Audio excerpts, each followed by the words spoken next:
Muy buenos días, amigos oyentes de Radio Unión La Rumbera, la 90.3 FM, y a todos aquellos que nos siguen por Facebook Live en este programa educativo que mantiene la Casa Legislativa de Esmeralda. Un saludo cordial por parte de la Presidenta de la Asamblea, Guadalupe Lloria Barca, de la Coordinación General de Participación Ciudadana, la doctora Cecilia Velázquez, y todos los que hacemos la Casa Legislativa. Un agradecimiento formal a nuestro director de los noticiarios, el licenciado Heriberto Estupiñán Erazo, y al genio de las teclas, el ingeniero de sonidos, Luis Pincay.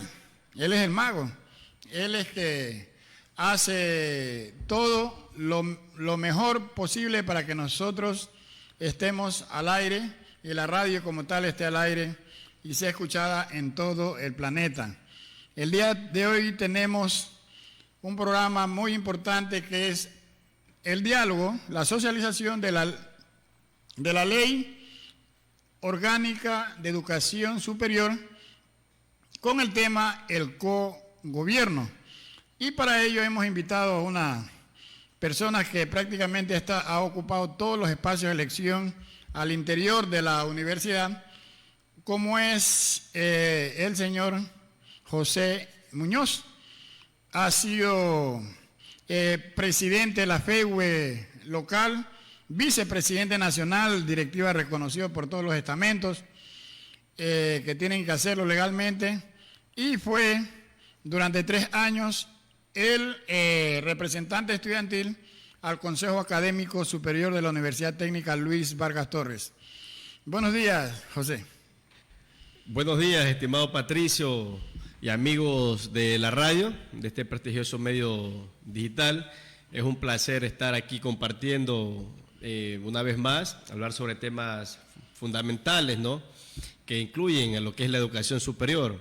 Una ley de educación superior que para unos está bien redactada, para otros un poco cuestionada, pero que sin embargo desde la visión del estudiante, de todos nuestros representados, pues vamos a dar un punto objetivo, siempre y cuando sea esto en favor de los estudiantes. Y aquí estamos al servicio de todas sus preguntas.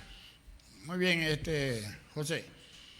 ¿Qué es el cogobierno para que nuestros seguidores y nuestros oyentes conozcan de una persona versada en este asunto?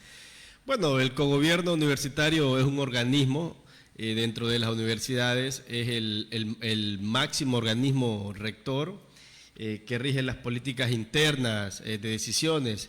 El cogobierno está por encima de la máxima autoridad como es el rector, ¿no?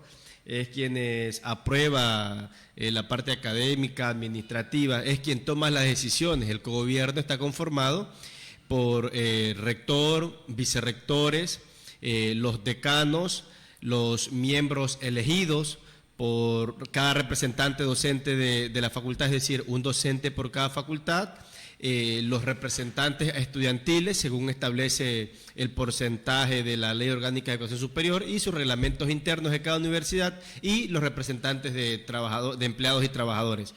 Ellos son quienes conforman el cogobierno, es decir, el Consejo Superior Universitario, y son el organismo de máxima autoridad dentro de las IES.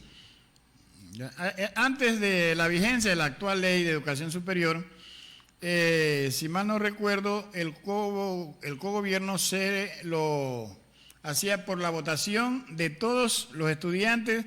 También hay cogobierno por parte de los empleados administrativos y trabajadores, e incluso en cada facultad también se elegía el cogobierno con representantes a la Junta de Facultad. Mire usted, es importantísimo analizar estos puntos, y nosotros creemos que hemos dado pasos agigantados, ¿no? Voy a topar un tema que está establecido en la LOES, y es el porcentaje en el cual el estudiante participa dentro de este cogobierno. Es importante saber la cantidad de participantes estudiantes que tienen dentro del gobierno, porque por lógica propia se entiende que la mayoría de los integrantes del cogobierno son docentes, ¿no? Son docentes. Entonces en la anterior ley se establecía un porcentaje hasta el 25%, ¿sí?, Entonces, con esta nueva ley, pues ahora es un porcentaje del 25, del 10 al 25% era, ahora es del 25 al 35%. Pero aquí hay algo muy importante.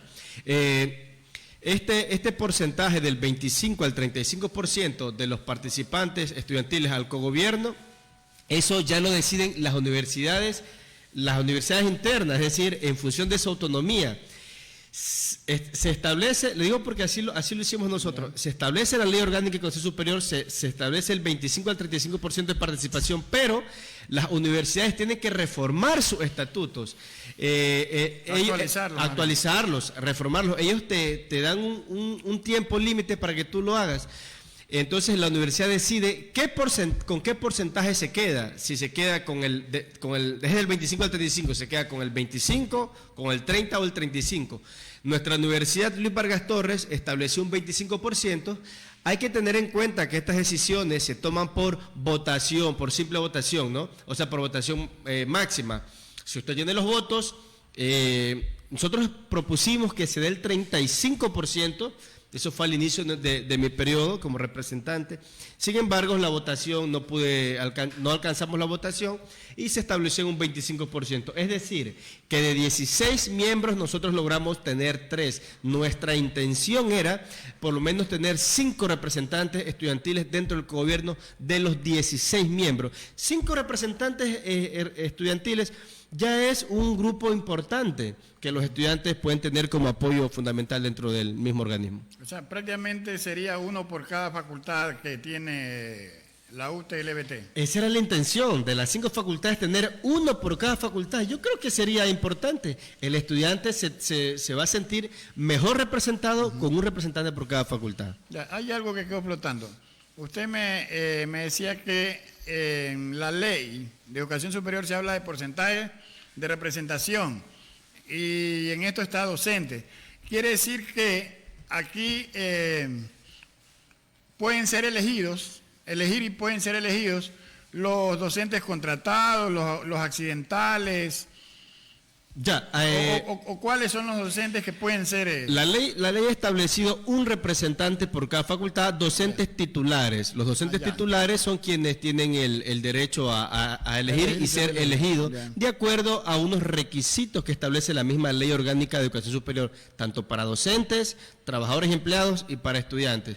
Que para ser candidato a estudiantes debe ser un estudiante de excelencia con un porcentaje de 8 o superior al promedio general, no tener materias reprobadas durante todo su periodo académico, no haber reprobado y tener más del 60% de la malla curricular aprobada. O sea, tiene que ser un buen estudiante, mi estimado Patricio. Pero aquí, a ver, no haber reprobado.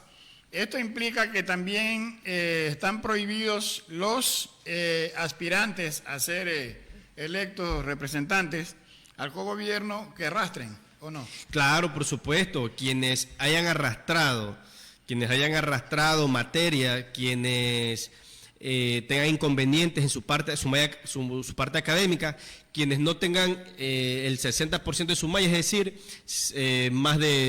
tiene entre un sexto ciclo, dependiendo los ciclos académicos que usted tenga, sexto ciclo o séptimo, entonces puede participar. Y el puntaje, o sea, que es importante, tener un puntaje de más de 8, o sea, se considera un estudiante de excelencia, porque imagínese usted en la academia, no es fácil, tampoco en las carreras técnicas, por ejemplo, también es difícil tener ese porcentaje. Hay algo también aquí. ¿Quién acredita el nivel académico del estudiante? Es decir, los puntajes que tenga en su récord estudiantil. Bueno, se hace una evaluación dentro del sistema académico.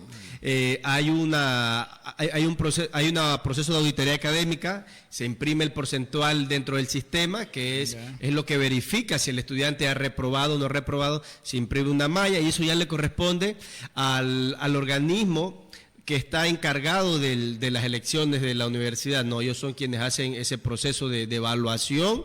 Ellos son quienes indican. Claro, ¿no? Dentro de los procesos de elecciones establecen parámetros, eso están las impugnaciones, usted conocerá, ¿no? Procesos de elección. Y ahí pues ya tendrán que ellos ver, ¿no? Quienes impugnan, tendrán que también justificar si el estudiante no es apto, no cumple con los requisitos, si reprueba, no reprueba, o si su nota es alguna cosa, o si se ha vulnerado dentro del sistema alguna parte. Entonces, eso pasa en todos los procesos, ¿no? Ya, otra situación. Pueden ser los tres, usted me acaba de decir que según el porcentaje son 3 representantes estudiantiles al Consejo Académico Superior. ¿Pueden ser los 3 de una misma facultad o existe alguna reglamentación en que impida a que los 3 representantes sean de una misma facultad? No indica de qué facultad deberían ser o de qué carrera. Sin embargo, se establece una estrategia de que los representantes sean, como son 3 principales y 3 suplentes, el mismo órgano estudiantil, la misma organización establece tener representantes de cada facultad para que de una otra forma también se le dé las oportunidades a los estudiantes de cada facultad, que tengan sus representados y puedan ellos apoyar a sus representantes, ellos pueden apoyar a sus representados. Asimismo, los alternos se ubican, ¿no? Dependiendo a la aceptación que tenga el candidato. Eso ya son estrategias electorales, ¿no? En nuestro caso, por ejemplo, antes de que se entre en función esta reforma a la ley orgánica, yo fui elegido para tener a 2 representantes, es decir, yo fui electo por la FACSOS, la Facultad de Ciencias Sociales y Estudio del Desarrollo, y mi compañera fue electa de la Facultad de Ciencias Administrativas y Económicas, y asimismo mi alterna, ella fue de la Facultad de Ingenierías, y el alterno de mi compañera también fue electo de la Facultad misma de Ciencias Administrativas y Económicas. Entonces, estratégicamente fueron así. Entonces, ahora con la nueva aplicación de la reforma en el año 2018, en el mes de agosto, ya entró en vigencia los 3 representantes que ahora, hace un mes atrás, se eligieron los nuevos representantes ya con 3. Ya, bueno, los representantes al cogobierno, ese es el término. Sí. ¿Los eligen a los 3 de una misma lista o de distintas listas? Claro, ¿no?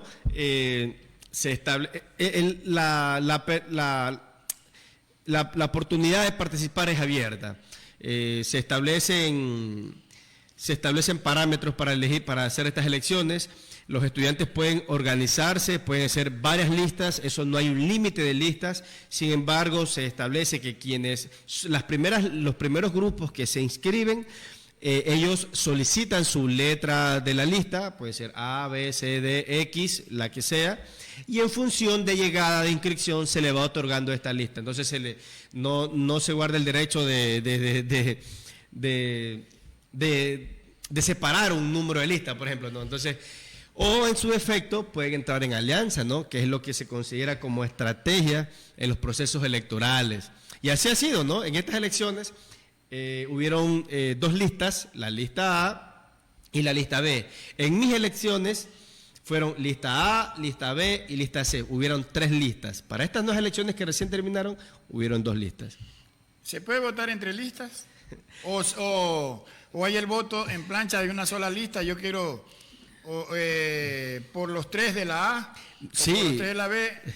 Mire usted que eso es importante, establecer esa parte, porque aquí gana el que tenga más votación, ¿sí? Gana el que tenga más votación, así a secas, por decirlo. Y voy a poner un ejemplo que es importante. Para mis elecciones, entre mi compañera y yo tuve más votación, saqué un 20% más de votación que ella. Entonces, no todos los estudiantes votan en plancha. Hay estudiantes que dicen, voy a darle el voto a este candidato de la lista A, voy a darle este voto al candidato de la lista B, voy a darle este voto al candidato de la lista C. Entonces, entre listas. Y un ejemplo puntual, estos representantes actuales de la lista A, por ejemplo, que fue la lista ganadora, la primera candidata, estaba el segundo candidato y estaba la tercera candidata. Sorpresa de que el que estaba en el segundo candidato del listado, él llegó a ser el más votado. O sea, los estudiantes votaron por el segundo candidato. Es decir, que no todos votan en plancha. Porque a veces se cree de que se vota en plancha, pero no. A veces hay estudiantes que tienen más aceptación en la votación que otros. Y fue la sorpresa de estas elecciones, ¿no? El segundo candidato superó a la primera candidata de la misma lista. En aceptación, ¿no? Es que ahí está pues la discriminación de votar entre listas. Ya, otra de las situaciones. Cada tribunal electoral universitario hace su reglamentación de participación. ¿Sí? Ya, ¿está prohibido o no en una votación a gobierno estudiantil que los docentes hagan promoción por X, Y, Z estudiantes? Bueno, no debe ser así. Los docentes, por ellos tienen sus propias elecciones, ellos tienen que elegir a sus representantes, por eso lo establece el mismo reglamento, y los estudiantes elegir a sus representantes. Entonces, no tienen ellos por qué hacer, ni estar pidiendo votos en otras, porque es lo que se entiende, o sea, pedir votos no se puede. Que si eso se realiza, pues eso tiene que ya regularlo el mismo organismo que esté encargado de llevar, el mismo organismo electoral que esté encargado de llevar las elecciones. Que si sucede o no, pues bueno, eso suele suceder a veces no, eso ya queda a criterio de quienes llevan a cargo eso. Sin embargo, yo creería que si esto llega a pasar, el estudiante, yo creo que no es tonto, no, estimado Patricio, yo creo que el estudiante sabe por quién votar. Por más que usted como docente le influya la votación, yo creo que el estudiante llega, porque el voto es secreto, ¿no? Claro. Hasta ahora yo creo que el voto es secreto y se considera que el voto es secreto. El estudiante llega, porque nosotros hemos hecho también fiscalización y veeduría de esas elecciones, el estudiante llega en su urna, en su biombo, y vota porque el más cambio, porque el más le parezca, porque ahora el estudiante más que nunca y el ciudadano ahora más que nunca tiene esa autonomía y responsabilidad de votar, ¿no? Ahora como que somos más políticos y más críticos en este aspecto.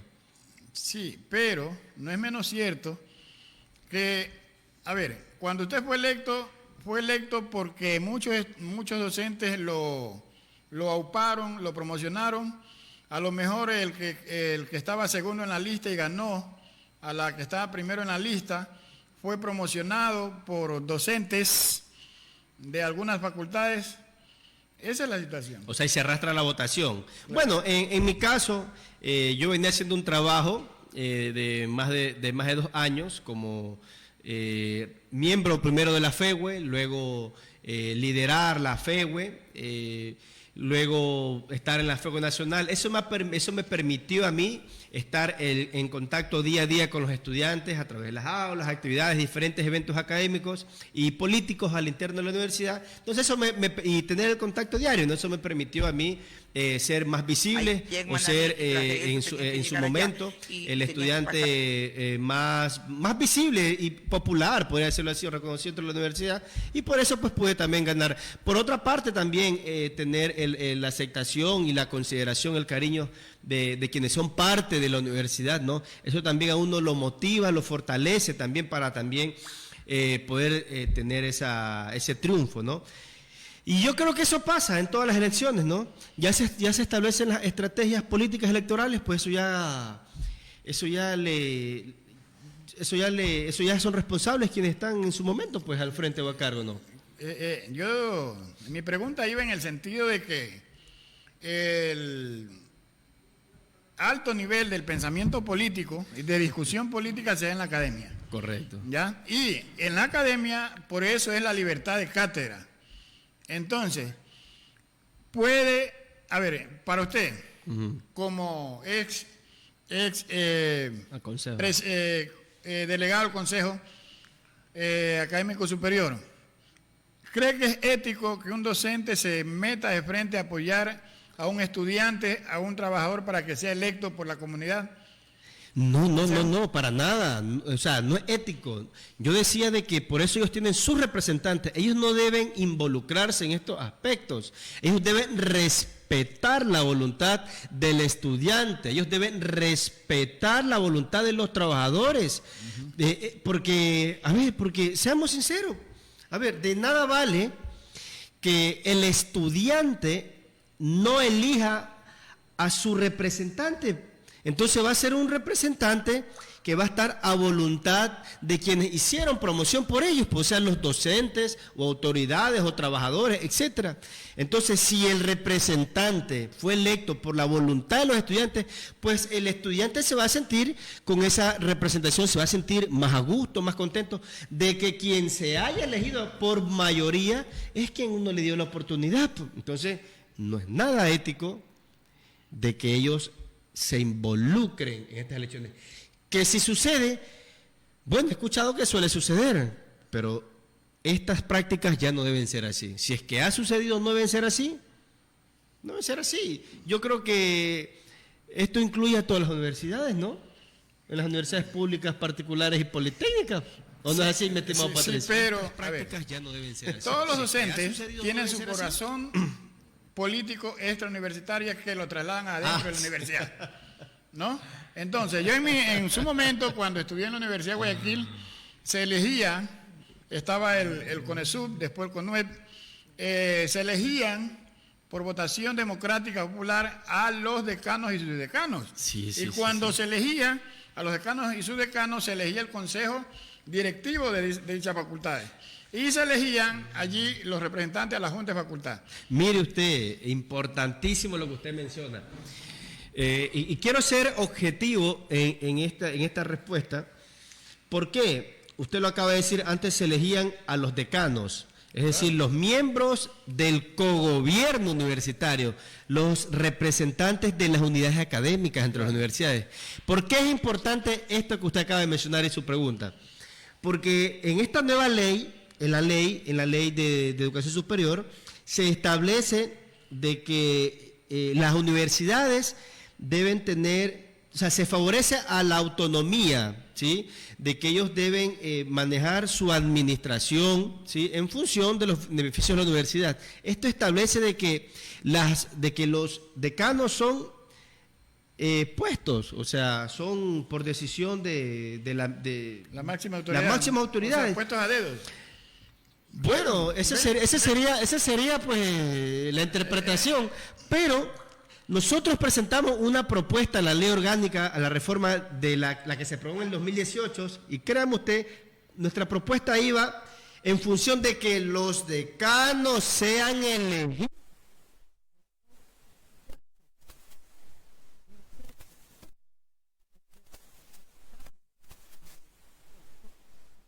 Un vicerrector sea de hasta el 35%, o sea, de que los estudiantes tengan mayor incidencia o influencia para que un rector o vicerrector sea elegido, y así el decano. Nosotros, como antecedente, le comento, nos reunimos en varias ocasiones con el CENESID, formamos parte de las mesas de trabajo de las comisiones de educación superior en la asamblea. Nosotros, ¿qué no hicimos? Medios de comunicación, marchas, tantas cosas. Y lastimosamente nuestra propuesta no se escuchó en su totalidad. Sí, reconozco que varios artículos de nuestra propuesta se incluyeron, pero no los más sustanciales, como es elegir a nuestros decanos. ¿Por qué es importante para nosotros lo que usted pregunta, estimado Patricio? Para nosotros era importante de que los decanos se elijan por votación por los estudiantes, porque dígame usted, debe haber una democracia pues dentro del cogobierno. Claro. Recuerde que al Consejo Superior entran propuestas o entran solicitudes de estudiantes, problemas incluso. Mire, problemas tan fundamentales, no tanto administrativos, sino más académicos, hasta de acoso estudiantil. Allá se aprueban cosas claro, bien sustanciales. Entonces, la votación debe ir en función de toda, no solo los estudiantes, de toda la universidad, pero debe haber democracia, pues, estimado Patricio. Yeah. La democracia no entendería que... Entonces, si todo está así, o sea, lo que yo entendería de que esta ley lo que quería es tener la estabilidad, ¿no? La armonía, de que no se saquen a las autoridades, pero yo creo que ninguna autoridad, ningún decano va a pensar en poner inestable la universidad. Más bien yo creo que ellos van a trabajar en función de la parte académica y de los estudiantes, ¿no, estimado Patricio? Pero bueno, ya eso ya quedaría, pues esperemos que en otro gobierno se establezca una reforma, pues, ¿no? Y esto se tope, si no. ¿Será que en la reforma a la Ley Orgánica de Educación Superior presentada hace pocas semanas por el presidente Lasso se habla del gobierno? Sí. ¿Qué le parece lo que allí plantea? No, sí, hay una reforma que ha sido un poco cuestionada por algunos dirigentes. Nosotros hemos establecido algunas observaciones. Allá hay unos parámetros fundamentales, como es el acceso a la educación, el libre acceso o el libre ingreso. Es un término que ha sido cuestionado incluso desde los inicios, desde antes de que se establezca este gobierno. Está la gratuidad, hay algunos para los derechos de igualdad, y ahora que se establece sobre la garantía de la plena autonomía universitaria. A ver, empecemos. Mire, hay un tema importante que es el acceso a los estudiantes. Mire, usted sabe que muchos estudiantes postulantes se quedan sin estudiar ciclo a ciclo, año a año. Eso es un problema. ¿Por qué? Y los recortes presupuestarios, que se pasaba por alto. Tuvimos un recorte presupuestario de casi $100 millones, casi 100 millones, casi 100 millones de dólares el anterior gobierno. O sea, un gobierno muy cuestionado, al menos en esta parte. Eso nos afectó mucho en la excelencia académica. Para este gobierno también se ha presentado un recorte presupuestario a las universidades. Sin embargo, la ciudadanía exige excelencia, exige tener más cupos, exige la oportunidad de que los estudiantes ingresen a las aulas. Se frustran a veces los sueños de las familias porque sus hijos no pueden tener esa oportunidad de ingresar a la universidad. La parte medular, que es la economía de las familias de un pueblo, que a veces se establece en las aspiraciones o sueños de que un miembro de su casa tenga la oportunidad de ser profesional. Entonces eso se priva y se limita con los recortes presupuestarios.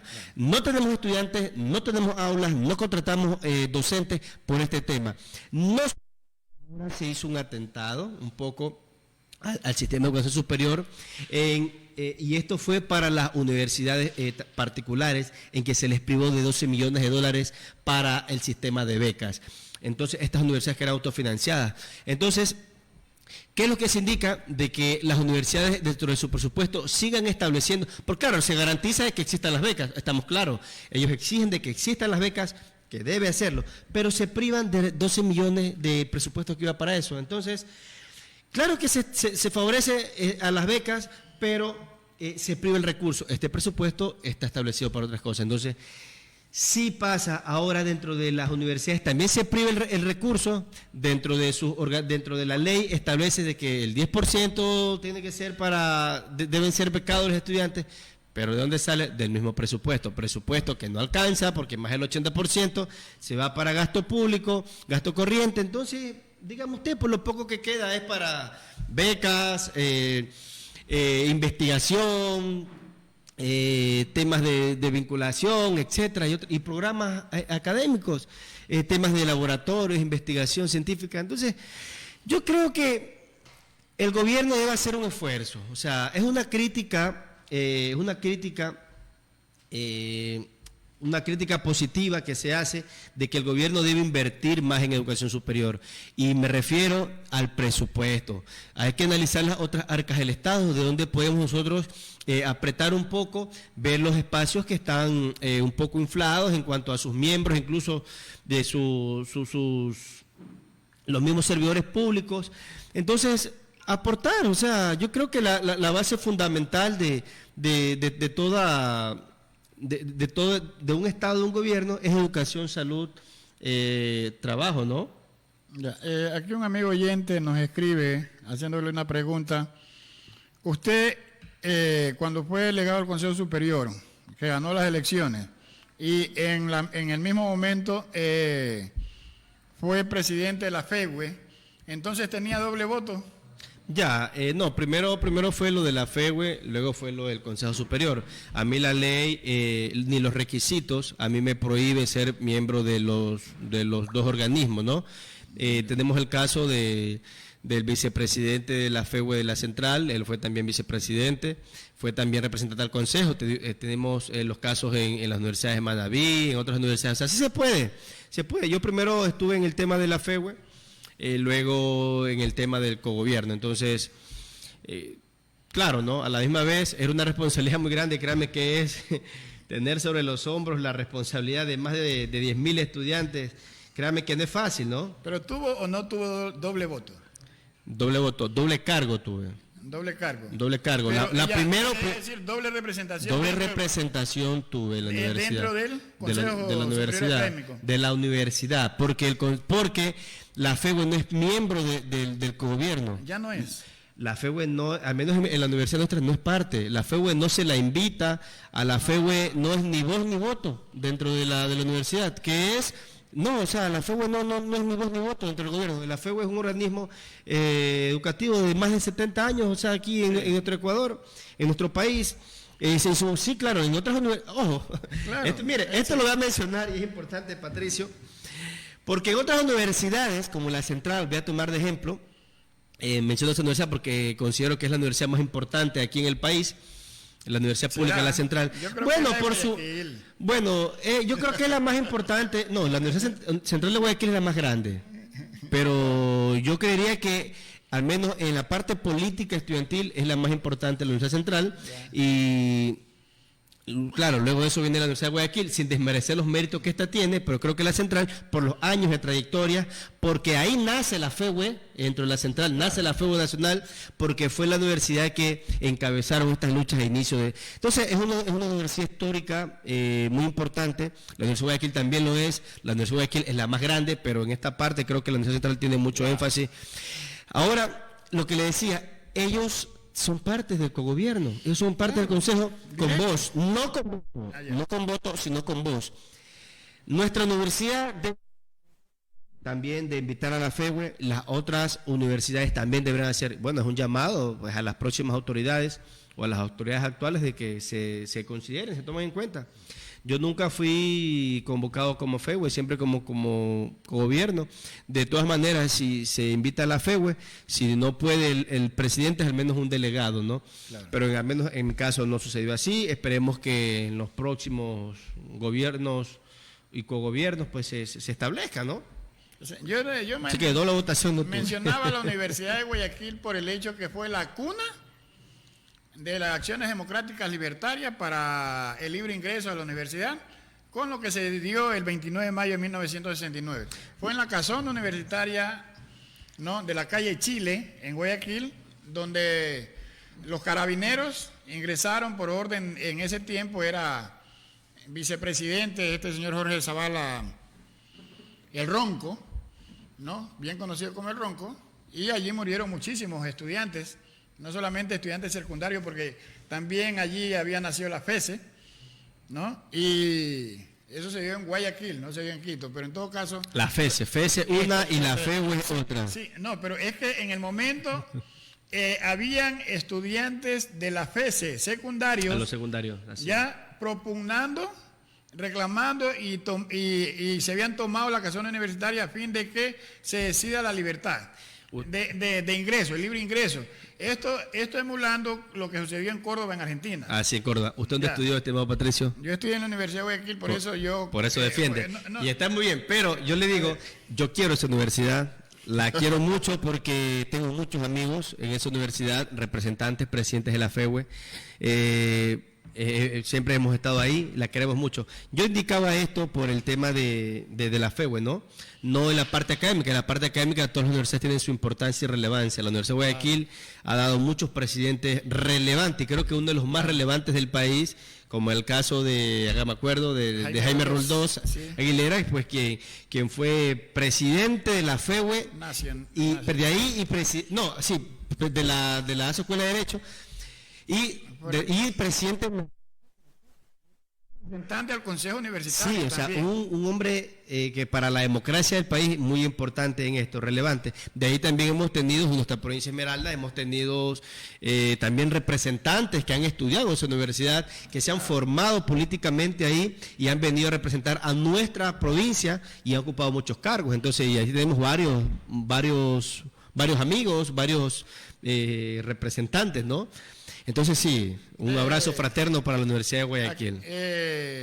Algunos presidentes de la República han sido formados ahí en la Universidad de Guayaquil, inclusive que todavía sigue vivo Abdalá Bucaram, formado, salido de la Universidad de Guayaquil. Presidente. Son las 8:52 en todo el territorio continental ecuatoriano. Estamos en la 90.3 FM Unión La Rumbera, y saludos a todos nuestros amigos que nos siguen a través de Facebook Live en todo el mundo. Santos Ferrer también los saluda, nuestro director de los noticiarios, Heriberto Estupiñán, dice que esté bien Betito y que se lo ve bien aquí a través de la transmisión. Hay algo, hay algo, mi querido José Muñoz. Los docentes eligen 5, los estudiantes eligen 3, y los empleados y trabajadores, ¿cuántos eligen? 1. Entre los 2. Sí, eligen a 1, un principal y un suplente, o sea, 2, un principal y un suplente, o un alterno, sí, un representante principal. Los docentes 1, los estudiantes 3, eso eligen. Eso eligen porque esta ley orgánica, de la cual quería hablar un poquito, la actual que entraría ya en vigencia, y es que... ¿entraría o entró en vigencia? Entró. Mire, ahí hay un tema que quería mencionar, y decía que ha sido un poco, que fue cuestionado al inicio de este gobierno, que de paso yo sigo augurando los mejores porvenires para este gobierno, porque si el gobierno está bien y las instituciones están bien, todos vamos a estar bien, ¿no? Como dice, se dice, ¿no? Porque de ellos depende nuestro bienestar en su mayoría, ¿no? Porque como dicen muchos, si no trabajo no como también. Entonces no dependemos en su totalidad del gobierno. Sin embargo, para las políticas públicas sí nosotros dependemos. Mire, se habló del libre ingreso a la universidad, se habló del libre acceso. Ahora, la misma ley orgánica del 2018 establecía en el artículo 80, en su literal B, la gratuidad también será para las y los estudiantes que se inscriban en el nivel preuniversitario, prepolitécnico o su equivalente bajo los parámetros del sistema de nivelación, o sea, de educación superior, de nivelación y admisión, perdón. En este nuevo artículo o en esta nueva reforma ya no encontramos ese literal. Entonces, lo que se entendería es que ya se elimina pues la gratuidad para estos niveles de nivelación de admisión. De pasar eso sería un poco perjudicial porque pasamos por un proceso de pandemia en el que tocó el bolsillo de las familias, pues ahora sacar un poco de recursos dentro de su planificación de canasta básica, sacar un poco de recursos para pagar estos niveles, y además de eso, de que ya sea la universidad de nivelación y admisión, yo no lo veo tan favorable. Entonces, es una observación que nosotros hacemos para esta nueva reforma. Nosotros debo recalcar que nos reunimos con el vicepresidente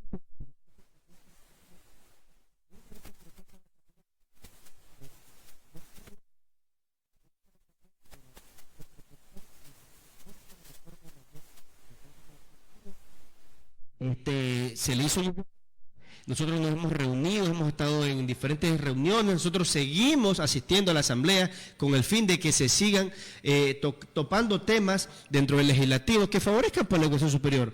Entonces, el SNAT o el SNA, que es el SNAT, se traslada a cada universidad. Mire, hay otro tema importante también. Antes que pase ese tema, ¿cuál es la diferencia entre el libre ingreso y el libre acceso? ¿O es lo mismo? No, a ver, por eso decía que fue cuestionado, porque, a ver, cuando se entendía del libre ingreso, o sea, el ingreso es de que los estudiantes, o sea, tienen libertad para ingresar, o sea, la universidad no tiene abasto pues para tantos estudiantes, o sea, de todos los estudiantes que terminan su colegio, o sea, mire, yo recuerdo por el año cuando yo pasé también por la universidad, por el año 2010 me parece, había hacinamiento dentro de las aulas. ¿Usted recuerda? Había hacinamiento dentro de las aulas. Yo recibí clases de pie. Yo les soy sincero, yo recibí clases de pie en su momento, porque el estudiante, había un cupo, claro, había un cupo, ¿no? O sea, no era todo lo que querían, pero había un cupo límite. Entonces, ahora, estas nuevas políticas de educación superior, 30 a 35 estudiantes por aula. Entonces,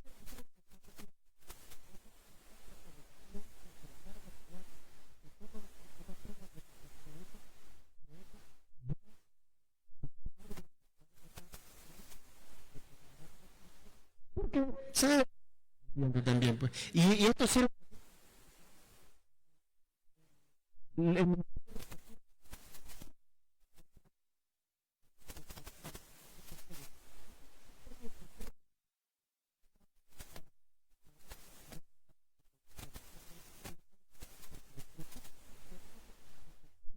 Si no hay recursos, no puedes haber.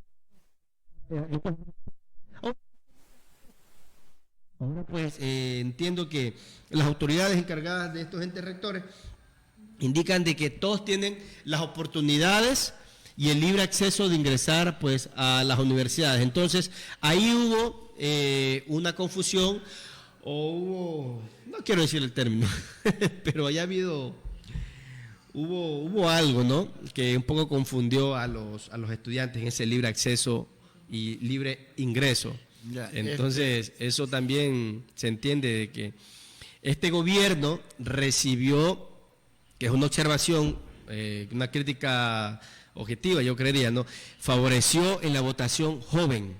El gobierno captó la votación joven, que es, ahora en la actualidad, usted lo sabe, usted que ha sido partícipe de las políticas públicas democráticas, usted sabe de que el voto joven es importante para elegir a un presidente, y no solo un presidente, sino a un representante, a cualquier autoridad.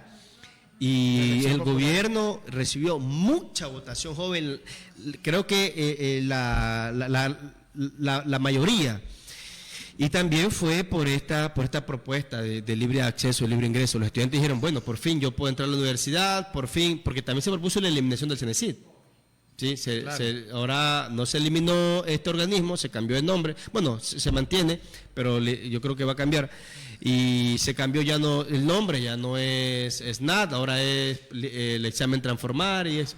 Claro. Entonces yo creo que podemos mejorar, se puede mejorar, pero sí es una observación a ha sido muy, muy fructífera la presencia del señor vicepresidente nacional de la FEUE, ex delegado al Consejo de Educación, al Consejo Académico Superior de la Universidad Técnica Luis Vargas Torres. Queremos saludar la presencia en los estudios de Unión La Rumbera de nuestro pastor, amigo y colega Lenin Lugo, que dejó sus servicios religiosos por venir a saludar aquí al ingeniero de sonido y de las teclas, Luis Pincaya, nuestro director de los noticiarios. Saludo cordial al amigo.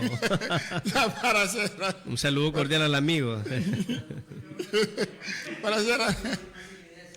Bueno, nuestro buen amigo, colega y pastor, caramba. a quien lo queremos mucho. También fue director de los noticiarios aquí un buen tiempo. Y se siente complacido que aprendió bastante de Heriberto Estupiñán Erazo. Bueno,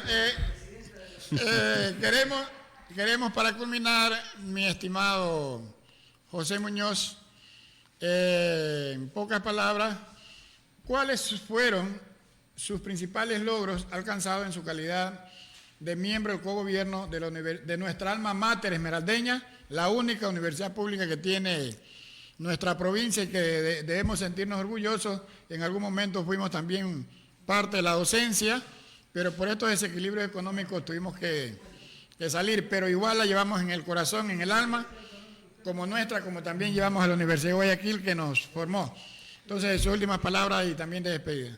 Sí, uno de los logros, de los tantos logros que nosotros alcanzamos dentro del cogobierno universitario de la UTLBT fue presentar propuestas a la reforma del estatuto. Así lo logramos, como es establecer, favorecer a los estudiantes para la defensa de sus derechos en cuanto al tema de acosos estudiantiles, ¿sí? Que es un tema que se presenta entre las universidades. Eso nosotros lo propusimos y lo establecimos dentro del estatuto. Nosotros presentamos propuestas a los reglamentos que nosotros reformamos. Nosotros, dentro de esto también del estatuto, presentamos que para elegir al representante de facultad tiene que ser el mejor estudiante de la universidad. Antes no lo establecía. Entonces, no solo al de facultad, sino también al de consejo de carrera. Al consejo de carrera nosotros presentamos esos artículos, así lo hice, y así se establecieron. Nosotros también aprobamos y apoyamos todas las denuncias que los estudiantes presentaban al Consejo Superior en temas de mismo acoso, apoyándose en la misma ley que nosotros hemos presentado. Apoyándose en eso, que les favoreció. No es grato decir, o sea, no me alegra decir de que se despidieron docentes, pero sin embargo hubieron docentes que se separaron de la institución por denuncias incluso, que nosotros apoyamos también. En la parte académica, nosotros hemos apoyado fortaleciendo el tema de investigación a los estudiantes. Nosotros hemos aprobado temas de formación académica. Hemos apoyado para que también los POAS vayan en función del bienestar académico y de la universidad. Y hemos apoyado todo en cuanto los estudiantes han presentado dentro del cogobierno. Entonces nos hemos sentido satisfechos, contentos del trabajo en nuestra culminación de nuestro periodo. Así lo resaltaron los miembros del directorio, los miembros del cogobierno, los decanos y las autoridades, de que tuvieron unos representantes de calidad, y eso me hace sentir muy orgulloso, representantes de calidad, y que tuvieron buenos representantes. Los estudiantes, nosotros también apoyamos para que no se hagan cobros excesivos de libros de inglés y tantas cosas. Entonces, esos fueron uno de tantos aportes que nosotros, y el seguimiento y apoyo día a día de los estudiantes a través de los medios informativos, como son WhatsApp, redes sociales, que es el día a día con los estudiantes y la información al punto. Final que el tiempo. Sí, despedirme diciéndole a toda la comunidad universitaria de que continúen con sus estudios, de que piensen que la universidad es la casona que el día de mañana nos va a sacar como profesionales, de que dependemos de ella para nosotros presentar nuestros aportes a la ciudadanía, de que nos esforcemos más, de que apoyemos a nuestros estudiantes, a los nuevos representantes, de que continúen con el trabajo que nosotros ya hemos dejado asentado, y de que, esperando que el gobierno, ¿no?, y los representantes de estos organismos de educación superior, pues, sigan en función, pues, del bienestar y menester de los estudiantes universitarios. Son las 9:06. Por la importancia del tema y la calidad del invitado, nos hemos pasado 6 minutos, pero igual el equipo de la Casa Legislativa Esmeralda le agradece mucho a nuestro buen amigo José Muñoz. Le auguramos los mejores parabienes como profesional, Y si quiere incursionar en la vida política de nuestra ciudad y provincia, que tiene madera y tiene capacidad para hacerlo. De la misma manera nos despedimos en nombre de nuestra presidenta de la Asamblea Nacional, Guadalupe Lloria Barca, nuestra coordinadora general Cecilia Velázquez, y a cuidarse. Muchísimas gracias por seguirnos semana a semana este programa educativo que nos cede gratuitamente la dirección de esta emisora. Gracias al ingeniero de las teclas, Luis Pincay, nuestro director de los noticiarios, Hilberto Tupiñán Erazo, y nos despedimos también del pastor y colega de Lenín Lugo. Hasta la próxima semana con un importante tema, al igual que esta semana.